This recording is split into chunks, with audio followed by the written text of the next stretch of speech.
And so as we look at and think about love this month and how to create extraordinary love, I'll be talking about it lots of different ways. And today we're talking about original love, right? Original love. And I contrast that with original sin, right? Because I think we were all born in original love, that is our true nature, our true condition. Everything points to it, right? All of our teaching points to this very truth. And the guiding quote that I'm going to be working with this month that I love from Rumi, and you've heard me say this before, is Rumi's quote that says, "Your task is not to seek for love, but merely to seek and find all the barriers you have built within yourself." I said that backwards. He said, "Your task is not to seek for love, but merely to seek and find all the barriers within yourself that you have built against it." Right? So he's saying you don't have to seek for love. It's not out there. It's not out there somewhere. Love is within each of us, right? It's within each of us. And so the task is not to seek for it, to look for it, to look for this external approval, to look for someone to say we're worthy, to look for someone to tell us we're beautiful, to look for whatever. That's not the work. The work is to remove the barriers within ourselves to the very thing, love, that is already inherent within each of us. Right? Because we're born in original love. And so if we contrast that with the world story that says that we were born in original sin, it becomes very easy to see how some of the stuff that's playing out in the world today, how and why it's happening, right? Because here's what original sin says. Original sin is the story that says, the traditional spiritual story, religious story that says that we were cast out of this perfect environment called the Garden of Eden. We are inherently flawed, right? We are separate from God. We have to do things to earn the love of God. And we may be punished because we're sinners if we don't do those things. That God withholds or punishes. That's the world story. And so if that's the world story that says there's something fundamentally wrong with me, right? I am born fundamentally wrong, then we know that in this teaching, what we know is the stories you tell yourself, the beliefs you have, the consciousness you hold becomes your actions, your practices, your thoughts, your patterns, your behavior. Right? And it begins to shape the collective, right? So if I believe I'm not enough, then there's certain things I have to do. If I fundamentally believe I am not good enough, I am flawed, fundamentally,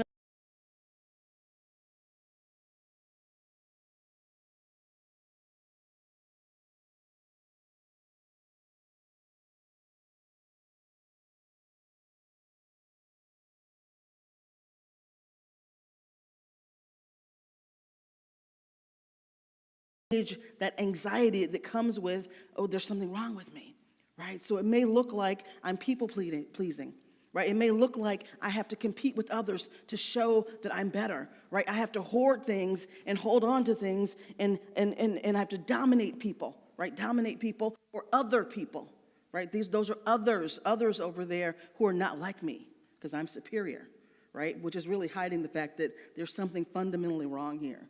Yeah, are y'all following what I'm saying? So this is like running that tape, but it is running us. And when we look out in the world and we see it outpicturing, right? We see it outpicturing as the violence that we're seeing that has popped throughout history, throughout time, right? We see it as the dehumanization, as shame, as all this fear-based power, all the stuff that right now is like really, really up a lot, comes from this sense that we're separate from the divine. And there's something fundamentally wrong with me, and so I'm going to project that out onto you, right? And now you're the problem, and you're the sinner, and you're the whatever names you want to attach to it, right? This is the way it works. The consciousness we hold becomes the experience we have, either in our personal lives and in the collective. And what I'm proposing and what I'm offering and what I want us to really breathe into, take a breath with me here. So what I want us to really breathe into is this truth that we are not made in original sin. We did not miss the mark, right? We are right on the mark. We are crafted in original love. We are crafted in original love. And so if we are crafted in original love, then this is what Ernest Holmes says about love, which I think is so powerful and proves this point. Ernest Holmes, in Living the Science of Mind, says, God is love. God has deposited love at the center of every person's being, whether they know it or not. And this love, and he goes into first person, this love which I now use is not only the greatest sentiment in the world, it is the supreme power. It is the supreme power. It is the perfect law. It is reality. Right? So if we are each made of original love, what he's saying is, listen to this. God has deposited love at the center of every person's being. Love is already within us. It's not somewhere out there. We are crafted out of it. God so loved itself, so loved us that it chose to express as each of us. Right? It doesn't even make sense if there is one life, if there's one power, if there's one love, if there is one, why would it express as something sinful or imperfect? Like, that doesn't make sense, right? And so if we reorient ourselves to we are made out of love, that we are original love, it's the core of our being, it's loaded and coded into our very cellular structure, is love. Then how would we move through the world if that's true? Or if we align with that truth because it is true, right? Then how do we begin to move through the world if we are products of original love, if we are literally love in the flesh? It changes how we move through the world, right? It changes how we interact with each other. It changes the collective and what we actually create and build because the thing that I want for you is what I want for myself, right? So if I wish you harm, I am wishing myself harm. And even more, I am activating the law to move in against myself, right? So if we're moving from original love, though, and we're looking around and we are aligned with love, then we begin to see the divinity in each one. We begin to see the ways that we are connected. We begin to see the ways that we are aligned. We begin to see not only our shared humanity, but our shared divinity.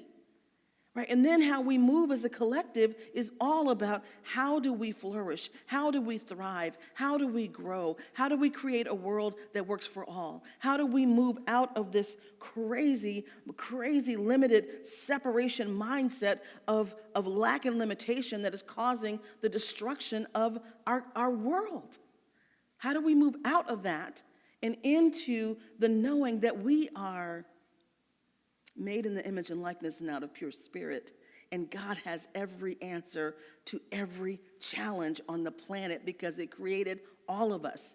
Our job is to align with it, right? Our job is to align with it.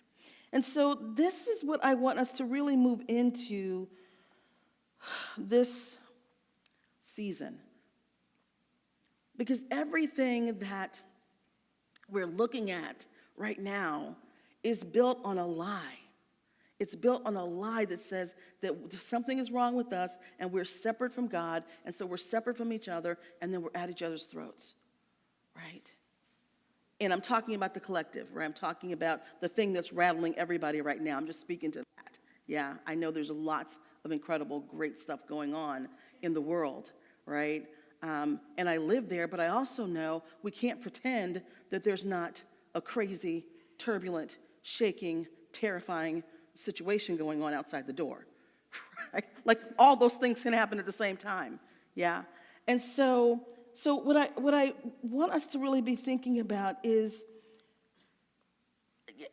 I also just want to say this one thing, because we get confused. When we use the word love, we move into this kind of sentimental, like, I want to be loving, so I'm going to be nice. And nice is a word that scares me. When someone says nice, my radar goes off, right? Because nice is performative, right? I'm a nice girl. I'm a nice, like, be nice, right? That's a performative thing. Being kind is from the heart, right? Being kind is something else. And so here's the thing about love. It's not always, it doesn't feel good all the time. Yes, it is this incredible experience that we have as humans, but divine love, agape love, unconditional love, have you ever tried to love someone unconditionally? It's not always pleasant, right? Have you ever been loved unconditionally? It can feel uncomfortable, right? So let's disavow ourselves of the notion that love is like this syrupy sweet, we're holding hands and we're singing, I'd like to teach the world to sing, right? Let's disavow ourselves of the notion of that and really get to what love is, right? Because sometimes what love means is we have to make a hard choice, right? You guys have heard me say this before. Sometimes what love means is I love you and I want you to be the furthest and highest distance away from me, right? And I love you unconditionally, and your place is not in my space, right? Sometimes we have to do that because it's the most loving thing. Sometimes we have to make hard decisions. Sometimes we have to set a boundary. Sometimes we have to let someone go because we love them so much, or because we love ourselves so much, because we're original love. And so we have to do the hard thing. Love is not about syrupy, sweet hand-holding all the time. That's sentimental. That's movies. That's romantic. Love is hard sometimes to practice because it doesn't always feel good, or you have to make choices that are difficult. But they are also the highest and best for yourself or for others, right? I was sharing with someone in my work that I'm doing with another community that someone was sharing that there was something happening within the community with an individual who was creating a lot of chaos and havoc and disrespect, right? And how do we be loving, right? We're loving, we accept everybody. But how do we do that when this is happening? And it's like, well, it's not loving to let someone come in who's abusive to people in the community. That's not loving. You're not loving them and teaching them that, no, this is not acceptable behavior. And you're not loving the community you're building by allowing that to happen. It's like letting someone in your home who's abusive to your children and saying, well, I don't want to hurt their feelings. No, if you love your community, if you love your home, if you love your family, then you say no, right? That is love, yeah? So I just want us I want us to shake loose from this idea because we're in serious times. We're in serious times, right? And it is time to really understand, okay, if I love myself, if I love my family, if I love my community, if I love my country, if I love my culture, if I love these things, truly love them, then what am I doing? And what am I not doing? And how am I moving? And what am I aligning myself with? And what am I saying no to? What am I setting up boundaries to? What am I inviting out of my life? What am I inviting into my life? It changes once we start to really grow up about love and grow up about what it really means, right? If enough people love this country, then we'll see what happens in terms of how it changes and how it shifts, right? Just like if you love your relationship or you love your marriage, then you do what it takes to make it work if you hit a rough patch, yes? Are y'all following me this morning? Yeah? And so this is the work, y'all. This is the work of original love, right? Original love. This is grown-up stuff. This is spiritual maturity. This is spiritual maturity.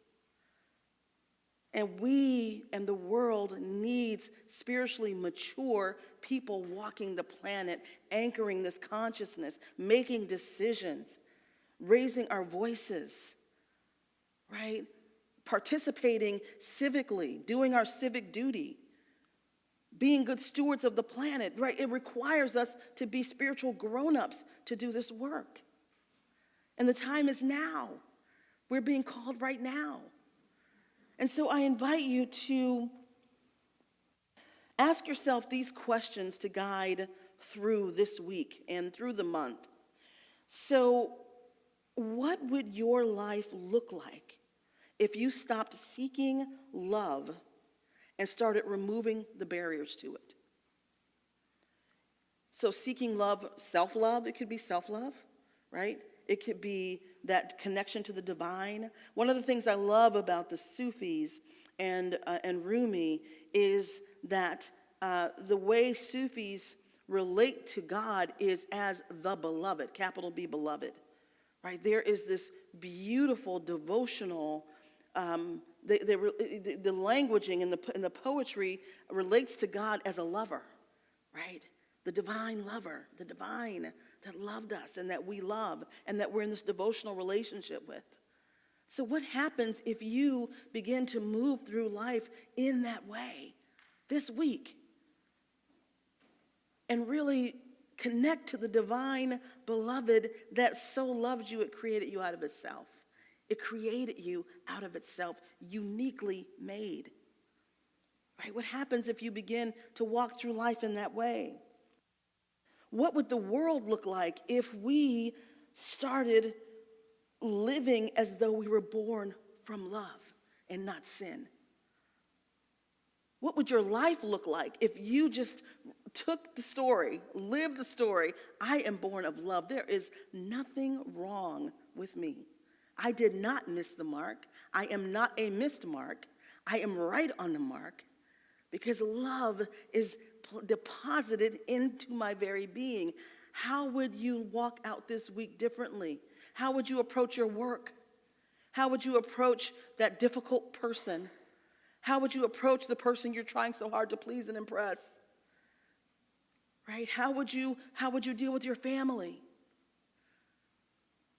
How would you deal with yourself if you really live, really move in the beingness of original love, that is who you are? Can you feel the difference? Can you feel the quality of that? Right? There's something about this concept of original love that it's like a puzzle piece fitting and a relaxation if you will let it be, right? Where you don't have to try so hard. You don't have to effort so hard. You don't have to move so hard, even in your business, right? When you are aligned and knowing that you are original love, it opens doors, it opens channels, it opens pathways. It opens up because love is going to take care of itself. It's going to support itself, right?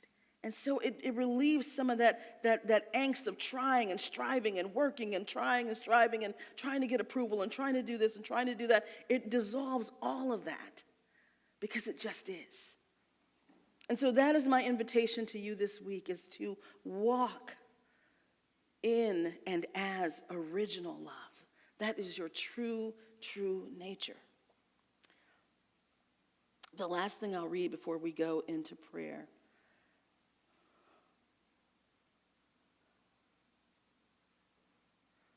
is this beautiful quote by Rumi. And it says, and so just close your eyes and take this in. And let's take a deep breath together. And we're going to end early today because we have a new member meeting. Oh, Rumi, 1,000 years ago or so, said, divine love is the force that moves the entire universe. It is not bound by time or space, nor by any condition. It is the essence of creation and the goal of the soul. Love, in its truest form, is unconditional, unchanging, and infinite. It is the light that guides us and the flame that purifies us. To know love is to know the divine. The more you love, the more you align with the divine will. Love is not only an emotion, but the very fabric of existence. Hear that. Love is not only an emotion, but the very fabric of existence. The soul's longing for love is its longing for the divine presence. And so just feel into those words, and I will have this put into the newsletter this week if you want to read this again. And so as we turn within for prayer, I want us just to